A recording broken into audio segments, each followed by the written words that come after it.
민중의 소리 이완배 기자 만나겠습니다. 이완배 기자님. 네, 안녕하십니까? 예, 오늘 어떤 이야기 준비하셨습니까?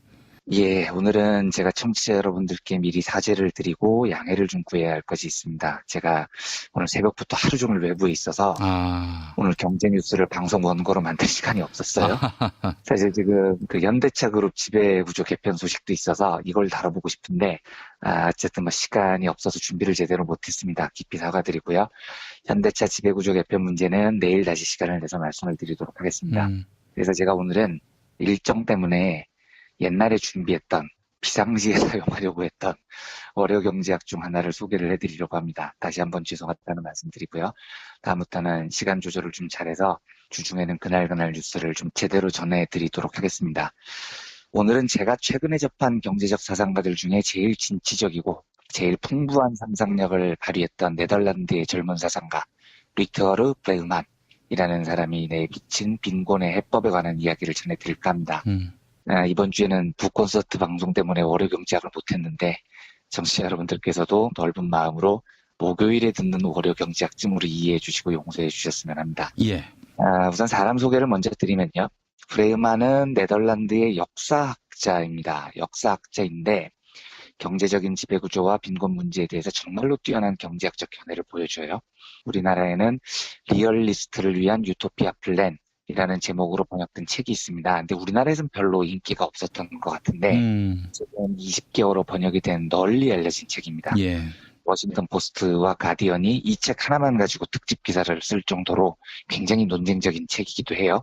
또 작년에 브레흐만이 테드 강연 10에서 15분 정도 짧은 온라인 동영상 강연이죠.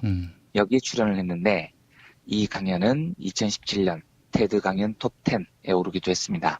그 강연을 내보냈던 테드팀이 브레흐만에 대해서 유럽을 대표하는 가장 전도 유망한 젊은 지성 이렇게 표현을 하더라고요. 근데 얼마나 젊으냐? 진짜 놀랍습니다. 이 사람이 1988년생이에요. 그러니까 올해로 나이가 30입니다. 네덜란드가 정말로 대단한 젊은 지성을 보유한 거죠. 예. 이 젊은 천재가 앞으로 얼마나 세상을 바꾸는 일에 기여할지도 많은 기대가 됩니다. 브레흐만의 사상의 출발은 묘하게도요. 영국에서 신자유주의를 이끌었던 마가렛 대처의 한마디에서 시작을 합니다. 마가렛 대처가 가난은 개인적인 약점과 같은 말이다. 이런 말을 했어요. 무슨 뜻이냐면 가난한 사람이 있다면 그건 본인이 잘못해서 그런 것이다. 이런 말인 겁니다. 근데 이게 의외로 이런 생각을 은연중에 하는 경우가 많습니다. 쟤들이 가난한 건 자기들이 멍청해서야 라고 멸시하는 사람들도 있지만요. 저 사람들 가난해 도와줘야 되겠다 이런 동정적인 마음을 갖고 있는 사람 중에서도 비슷한 생각이 있다는 게 브레흐만의 이야기예요. 그러니까 아주 동정심 가득한 눈빛으로 도와주자고 말해도 그 말은 결국 저 사람들은 문제가 있는 사람들이야. 그러니까 불쌍한 거야. 그러니까 도와주자 이런 전제가 있다는 거죠. 이게 브레흐만이 굉장히 비판적으로 보는 대목인데요. 수많은 사람들이 빈곤이라는 걸 제3자 입장에서 봐요. 혹은 전지자 입장에서 봅니다. 그러면서 멸시를 하건 동정을 하건 자기랑은 상관이 없는 일처럼 생각을 하는 거죠. 빈곤은 곧 가난한 사람들이 책임져야 될 일차적인 문제다라는 생각이 깔려 있는 겁니다. 그런데 브레흐만 생각은 전혀 다릅니다.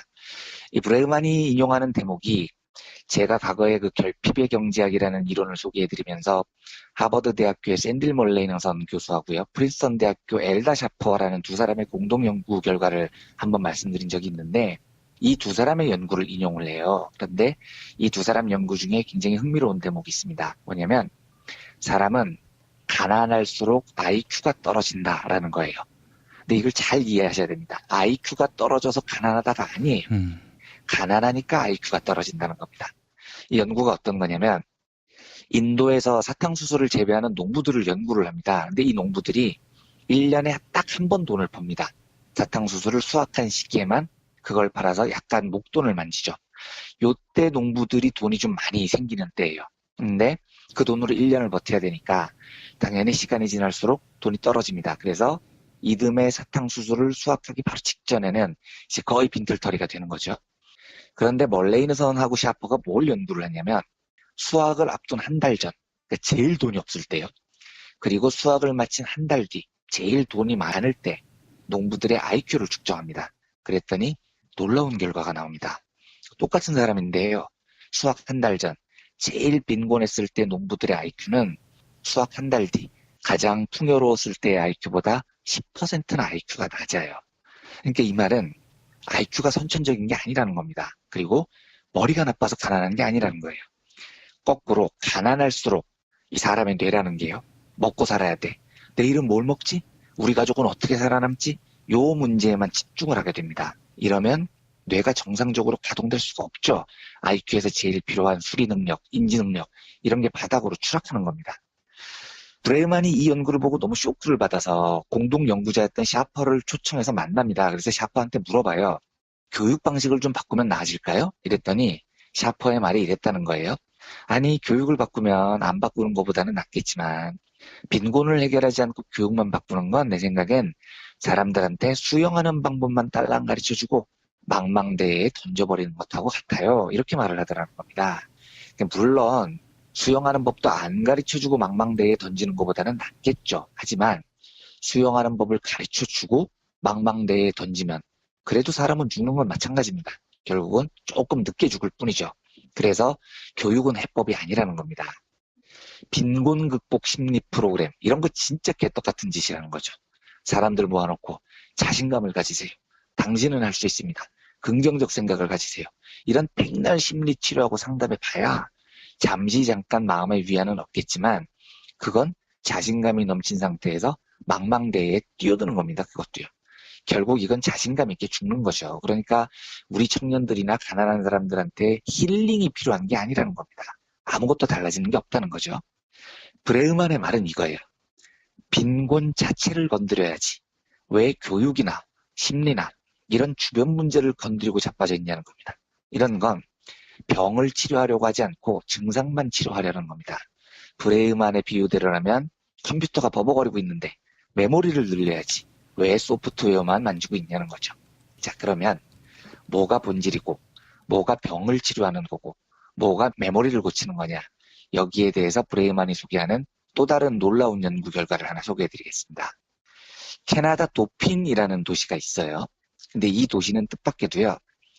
1974년에서 1979년 5년 동안 기본소득 실험을 한 적이 있습니다. 사실 이 정확하게 말하면 기본소득이라기보다는 시민들에게 무조건 일정 소득 이상을 보장해주는 제도여서 아주 정통적 의미의 기본소득하고는 조금 차이가 있는데 취지는 어쨌든 이 도시에 사는 주민이면 무조건 절대 빈곤을 벗어날 수 있는 소득을 보장받는 겁니다. 일을 하건 안 하건요. 어떤 사람도 소득을 보장받아요. 이걸 민컴, 영어로 미니멈 인컴의 약자인데 최저소득을 보장해준다는 의미로 민컴 프로젝트라는 이름으로 불립니다. 이게 캐나다의 그 민주당 정부 집권 시절에 도핀이라는 도시를 상대로 5년이나 길게 실험을 해본 겁니다. 그때 웃긴 게요. 이 실험이 그냥 묻혀버려요. 1979년에 보수당 정부가 집권을 하는데 보수당이 집권하자마자 야, 왜 이따위 쓸데없는 실험을 하고 있어? 하고 실험을 중단시켜버립니다. 그런데 이때 5년 동안의 실험 통계가 무려 2,000개 박스에 담겨질 정도로 방대한 통계가 있었어요. 그런데 이 보수당 정부가 2,000개 박스에 담긴 통계를 요즘 우리 한국 비유로 하면 영법빌딩 지하 같은 데다 그냥 버려가지고 묻어버린 겁니다. 근데 생각을 해보면 이게 얼마나 중요한 통계겠습니까? 경제학자들이 지금 기본소득 같은 걸 논쟁할 때 별의별 시뮬레이션을 다 해보거든요. 그런데 시뮬레이션 해볼 게 없는 겁니다. 무려 5년 동안이나 한 도시를 상대로 실제로 시뮬레이션을 해봤던 통계가 이 2,000개 박스 안에 다 들어있었던 거예요. 그야말로 이건 인류의 역사를 바꿀 만한 중요한 통계였죠. 그런데 이 중요한 통계가 영법 빌딩 지하 같은 곳에서 잠자고 있었던 겁니다. 그리고 공식적으로 이 민컴 프로젝트에 대해서 어떠한 공식 보고서도 발간이 된 적이 없어요. 그러다가 25년 뒤에요. 에블린 포르제라는 경제학자에 의해서 이 2,000개 박스가 다시 세상으로 나옵니다. 에블린 포르제는 그 캐나다 매니토바 대학교 경제학과 교수였는데요. 이 보고서를 입수한 다음에 2,000 박스의 어마무시한 통계로 5만 분석을 다 돌려봐요. 그리고 이 엄청난 분석 끝에 내린 결론이 뭐냐? 어떤 각도로 들여다봐도 이 민컴 프로젝트는 매우 성공적인 프로젝트였다는 겁니다. 우선 도핀이라는 도시의 마을 주민들이 모두 이 5년 동안 훨씬 똑똑해졌어요. IQ 수치가 확 높아집니다. 그리고 훨씬 더 건강해졌습니다. 병원 입원율이 8.5%나 감소했습니다. 가정폭력 현저하게 줄어듭니다. 정신병 압도적으로 줄어들었습니다. 그리고 요즘 그 기본소득에 대해서 비판하는 많은 사람들이 이렇게 이야기를 하죠. 일도 안 하는데 돈을 주면 누가 일을 하냐. 사람들이 게을러진다. 이렇게 비판합니다. 그런데 민컴 프로젝트 결과 천만에요. 2000박스를 분석해 보니까 기본소득이 제공이 돼도 사람들이 노동을 그만두지 않습니다. 일을 덜 하는 경우가 딱 두 가지뿐인데 왜냐? 첫째, 공부를 더 하느라. 둘째, 아이를 더 낳느라. 딱 이 두 이유만으로 일을 포기하는 사람이 많아요. 그러니까 이 말은 기본소득이 제공되면, 빈곤을 해소하면 지금 우리가 한참 걱정하고 있는 저출산 문제도 바로 해결이 됩니다. 일을 그만두는 단 두 가지 이유가 애를 더 낳기 위해서니까요. 그래서 브레이만의 이야기는 이겁니다.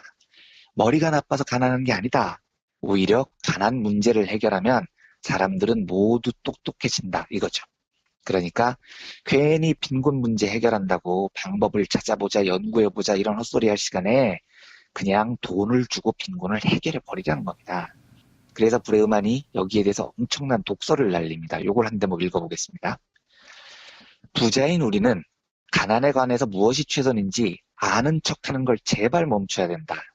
얼굴도 본 적 없는 가난한 사람들에게 식량을 줄까, 교육을 고칠까 이런 동정적 시선도 멈춰야 한다.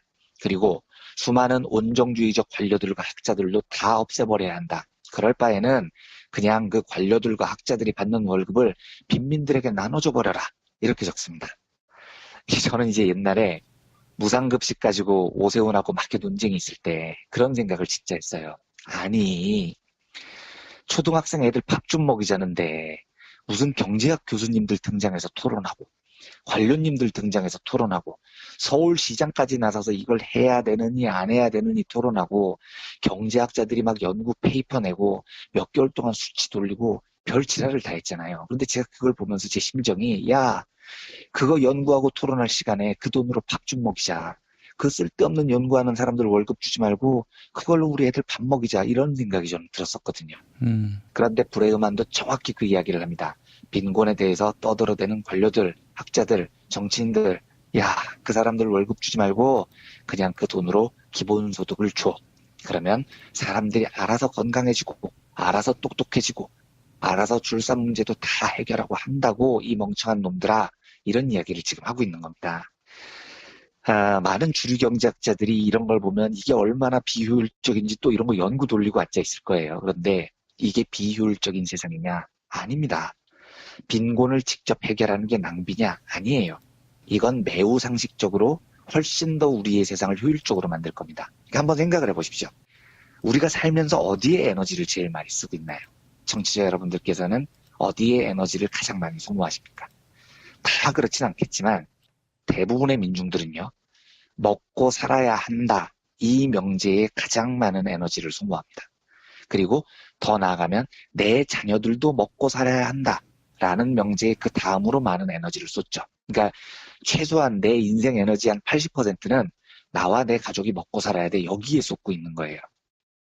그런데 만약에 빈곤 자체를 없애버린다면요.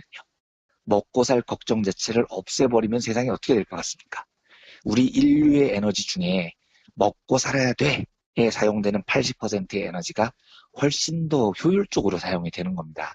그래서 브레흐만은 그걸 위해서 기본소득을 지지를 하죠. 저도 오래전부터 기본소득을 지지해왔습니다. 그런데 제가 오늘 말씀드리려는 건 기본소득을 지지하자 뭐 이런 이야기가 아니고요. 제일 중요한 브레흐만의 통찰의 핵심은 우리 돌려 말하지 맙시다 이겁니다. 지금 인류가 직면한 가장 중요한 문제는 빈곤 그 자체다라고 솔직히 말하자는 거예요. 그리고 그걸 직접적으로 해결할 방안을 찾아가자는 겁니다. 그게 기본소득이건 토지공개념이건 뭐건 하여튼 빙빙 돌려 말하지 말고 빈곤을 없애자라는 데 초점을 맞추자는 겁니다. 브레이만이 테드 강연에서 남긴 마지막 연설 대목 하나를 읽고 마치겠습니다. 사람들은 브레이만의 이런 주장을 공상적이라고 몰아붙이는데 그런 공격에 대한 브레이만의 대답이 이겁니다. 마틴 루터 킹은 나에게는 악몽이 있습니다라고 말하지 않습니다. 나에게는 꿈이 있습니다라고 말했죠. 그에겐 꿈이 있었습니다. 그래서 나도 꿈이 있다고 말하려고 합니다. 나의 꿈은 이겁니다. 내가 바라는 미래는 내 직업의 가치가 내 월급의 크기에 의해서 결정되지 않고 내가 전파하는 행복의 양과 내가 상대방에게 주는 의미의 양으로 결정되는 미래입니다. 내가 말하는 미래는 교육의 목적이 쓸모없는 직업을 준비하는 데 낭비하는 게 아니라 인생을 더 잘 살기 위한 것이 되는 미래입니다. 내가 말하는 미래는 풍요롭게 사는 삶이 특권인 세상이 아니라 누구나 누릴 수 있는 권리인 세상입니다. 빈곤을 어떻게 없앨 수 있느냐에 대해서 우리는 이미 해답을 알고 있습니다. 우리에게는 연구 결과도 있고 증거도 있고 방법도 있습니다. 단지 우리가 안 하고 있을 뿐입니다. 이렇게 말을 합니다.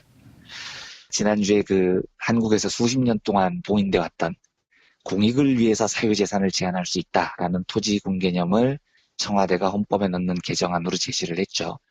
저는 만약에 우리 사회가 이 정도 논쟁을 소화할 정도까지 왔다면 조금만 더 시간이 지나면 브레이만이 전한 저 이야기, 빈곤을 직접 해결하자 이 이야기까지도 할 수 있을 거라고 믿습니다. 돌려 말하지 말자고요.